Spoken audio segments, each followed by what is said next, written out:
Thank you. So let me start. Let me say hello to everybody listening to my presentation.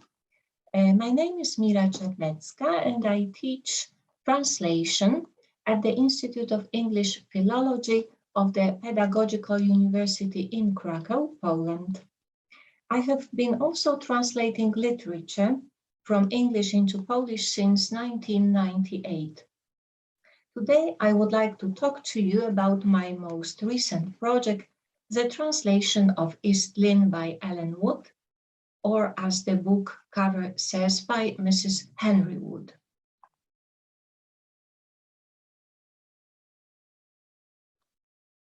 The translation was commissioned by Zyski Spółka, one of the Polish top bell-let publishers, in April 2020. The text used for translation was the Project Gutenberg ebook of East Lynne. You can see the cover now.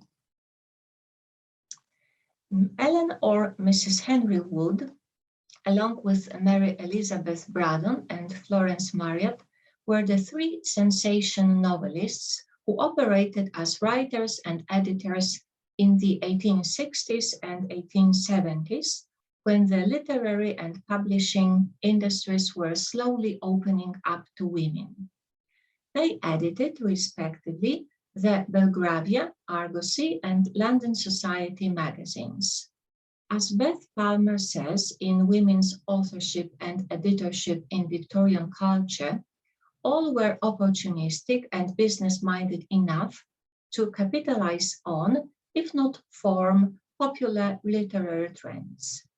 Their novels found enormous, mainly but not exclusively middle-class audiences throughout Britain and into its colonies. The ladies serialized the books in their own monthly magazines. Ellen Wood wrote in total over 40 novels and 300 short stories. Her works, variously categorized as romantic, sentimental, domestic, and sensational, sold 2.5 million copies by the end of the century, according to her publishers. Wood's second novel, East Lynne, A Story of Seduction, Murder, and Bigamy, placed her in the sensation school, and its enormous popularity positioned the author at a locus of the literary class and gender anxieties that the genre embodied.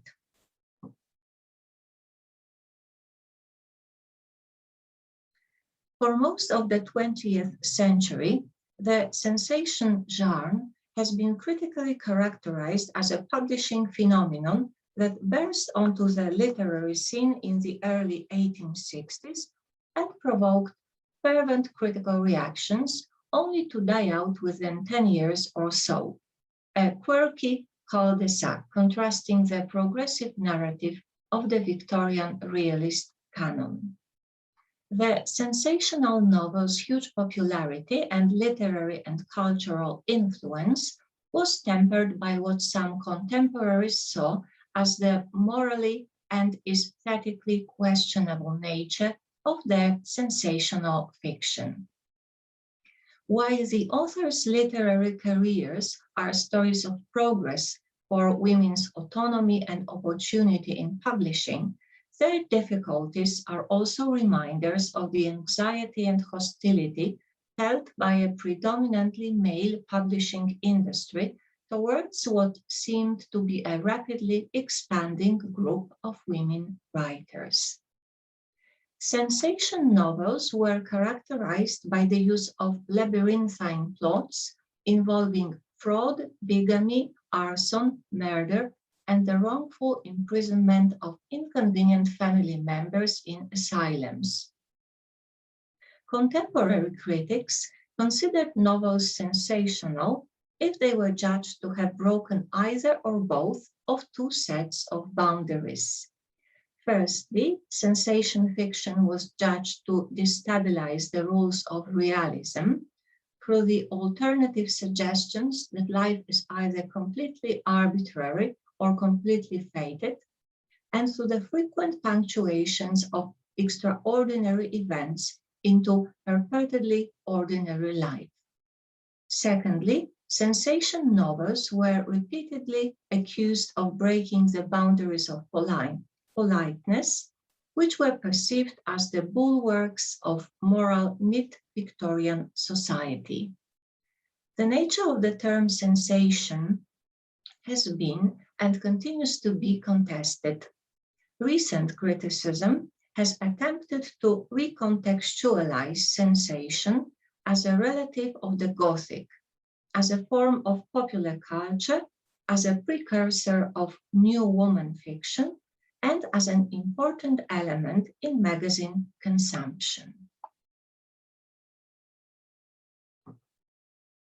I also received a commission for the translation of Lady Audley's Secret by Mary Elizabeth Braddon in 2016, and of two short stories, A Mystery and Gina Montani by Ellen Wood in 2021.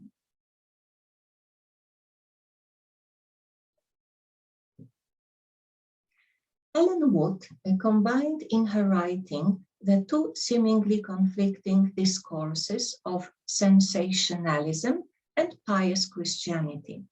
Like Braddon, Wood was criticized as a sensationalist, but her critics also felt that she was opportunistically performing a Christian rhetoric.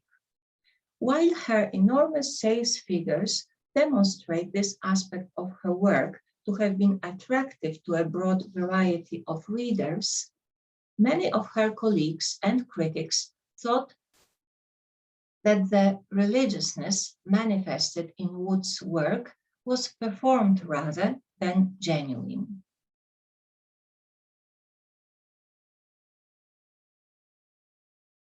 Lady Isabel, the daughter of Lord Mount Severn, is left penniless upon the death of her father. She accepts the offer of marriage from Mr. Archibald Carlyle, a successful lawyer. At some point in the story, the woman is seduced away from her sensible husband by the evil and callous Sir Francis Levison. Wood loads the story with Isabel's suffering. From her disturbed state of mind during the time Levison leads her to suspect Carlyle of infidelity, through her lonely disillusion as a fallen woman, to the physical pain and disfigurement from the train crash that also kills her illegitimate baby. Isabel puts herself through a final purgatory when she returns to her old home disguised as a governess. She is able, however, to spend time there in the company of her children. After a time, one of her sons dies. His death precipitates Isabel's own and thus brings the suffering to a fatal crescendo.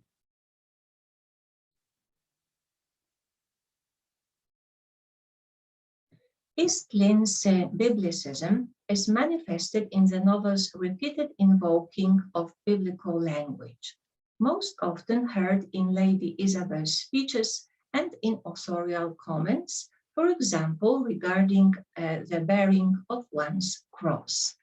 And I have quoted those passages for you to see. I will just go over them, and I will focus on the phrases that talk about bearing the cross. So it might be difficult, but she could force and school her heart to endurance. Had she not resolved to take up her cross daily and bear it? And then it was part of the cross she had undertaken to carry. And then she strove to say to her lacerated and remorseful heart that the cross, far heavier though it was proving than anything she had imagined or pictured, was only what she had brought upon herself.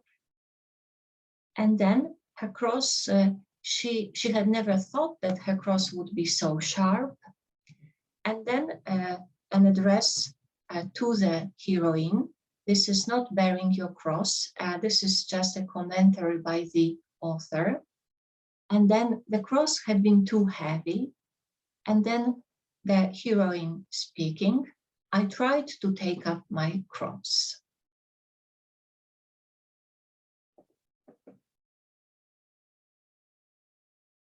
So now a few words about gender in translation in general.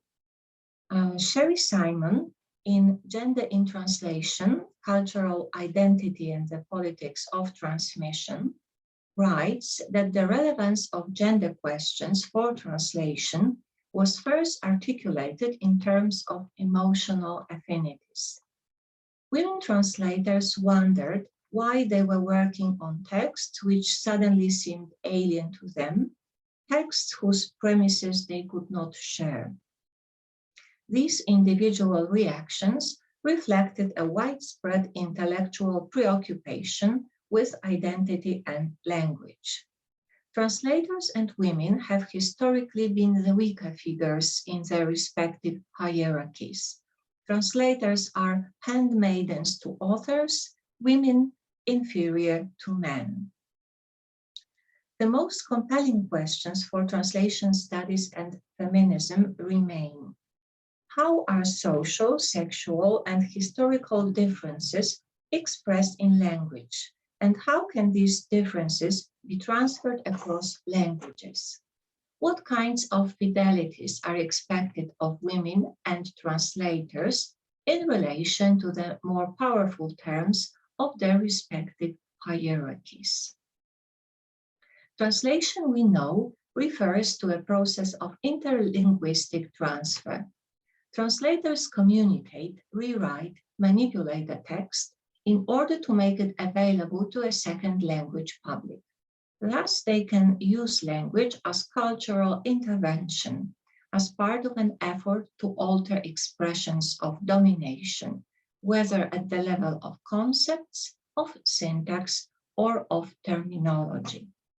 Louise von Flotow names and describes three practices of feminist translation: supplementing, prefacing and footnoting, and hijacking. Supplementing, which compensates for the differences between languages, calls for interventionist moves by the translator, and it has always been recognized as a legitimate process of translation, called by some theorists compensation. Prefacing and footnoting, remarks von Flotow, have practically become routine in feminist translation. The researcher points to the work of Barbara Goddard and emphasizes the very didactic role of the translator's prefaces, which both explain the intentions of the original text and outline the translation strategies. Goddard's search for innovative modes through which the translator's position can be spoken has been developed through translations, prefaces, theoretical articles, and in the form of a translator's diary. Von Flotow's third technique, hijacking, touches on the more controversial and problematic aspects of translation. The researcher talks about the appropriation of a text whose intentions are not necessarily feminist by the feminist translator. But what about ideologically unfriendly texts? The principles of feminist translation are, says Sherry Simon, best illustrated when applied to texts which call for an active process of rewriting. The corollary question then becomes, what happens to the feminist translator when she is faced with less writerly texts, or worse, texts which are aesthetically or ideologically antipathetic to her, as is the case with East Lynne?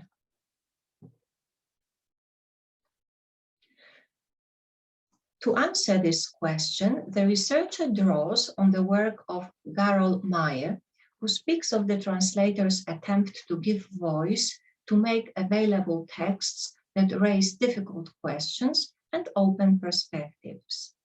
Maya believes that women translators should get under the skin of both antagonistic and sympathetic works. In so doing, they become independent, resisting interpreters of these works. So now let me list the translation issues which I encountered when translating East Lynne. They are the name of the author on the cover page, objective discussion of the heroine's personality, numerous reproachful comments, different attitude toward man and woman, heroine's own self-condemnation. And let me start with the cover page. The name of the author on the cover page is Mrs. Henry Wood. Henry Wood was Ellen Price's husband. In Polish, there is a tradition of talking about married women using their husband's name by forming a possessive form of the husband's first name. So in that particular case, we would have something like Mrs. Pani Henrykowa Wood. However, this tradition is almost extinct by now, and it brings connotations with old use.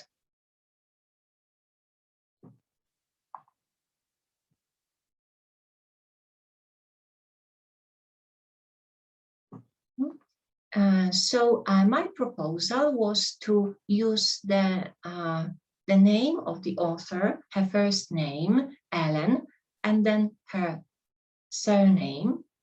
However, the publisher decided to use Mrs. Henry Wood, the full name, with including this title, Mrs., in the Polish translation. I will present the cover of the translation later on. So now on to the presentation of the heroine's personality. I have provided some passages from the text, so I will focus on just samples from the passages. The first passage is how the author introduces the heroine. Admire and love her whilst you may. She is worthy of it now. In her innocent girlhood, the time will come when such praise would be misplaced. And then what the heroine, Lady Isabel, thinks actually when she becomes to fall in love with Sir Francis Levison. So this is how her thoughts are presented by the author. She believed it as impossible for her ever to forsake her duty as a wife, a gentlewoman, and a Christian, as for the sun to turn round from west to east. And now the reproachful comments given by the author in the course of the story after the heroine has escaped with Sir Francis Levison. Oh, reader, believe me, lady, wife, mother, whatever trials may be the lot of your married life, though they may magnify themselves to your crushed spirit as beyond the nature, the endurance of woman to bear, resolve to bear them. For be assured that the alternative, if you do rush onto it, will be found worse than death. And this particular passage, when translated into Polish, was commented by the proofreader The comment was addressed to me, and the question asked, do we leave this passage? It seems very outdated and rather harmful. I will come back to this question later on. Another address of the author to the heroine, softly, milady, this is not bearing your cross. Another aspect is that in the story, we can observe a different attitude toward men and women.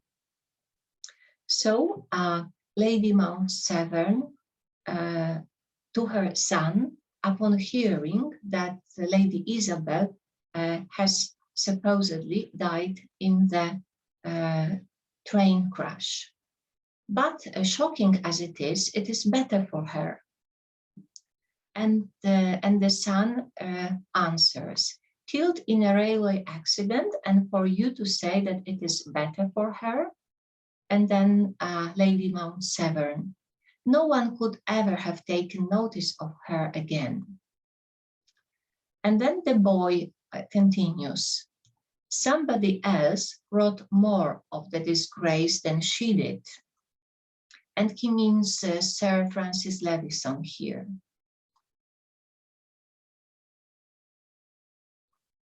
The novel includes also many passages of heroine's own self-condemnation.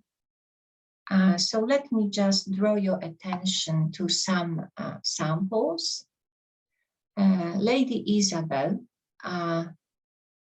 to Lord Mount Severn, her guardian, when he offers her financial help after she has been deserted by her lover. I do not deserve it. I could not accept it. I have forfeited all claim to assistance. And then Lady Isabel to Cornelia, her former husband's sister, on her deathbed. Jesus did not come, you know, to save the good like you. He came for the sake of us poor sinners. And then Lady Isabel on her deathbed to her former husband. Yes, yes, I know that God has forgiven me. And now, as I said, I am coming back to the question from proofreader.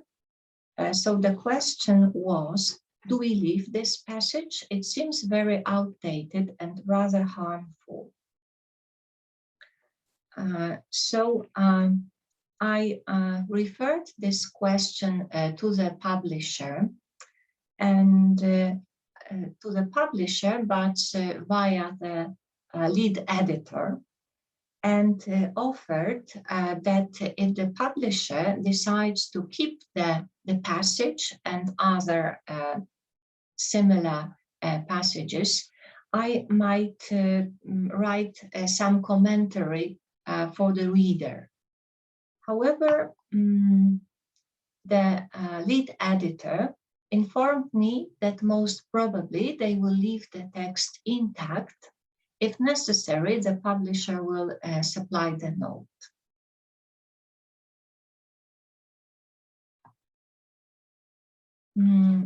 The book was published on the 5th of October, so I haven't received my author's copy yet. However, I was able to find the graphics of the cover in the internet resources. So you can see the cover of the book as it appears to the Polish reader. So as you can see, the name of the author has been transferred as it was in the English version, Mrs. Henry Wood, and the title is Polish of East Lynne. I suppose that the commentary for the reader was not supplied. and the novel was translated as is. The intervention on the level of language was not possible, and the intervention on the conceptual level through footnotes or a preface was rejected.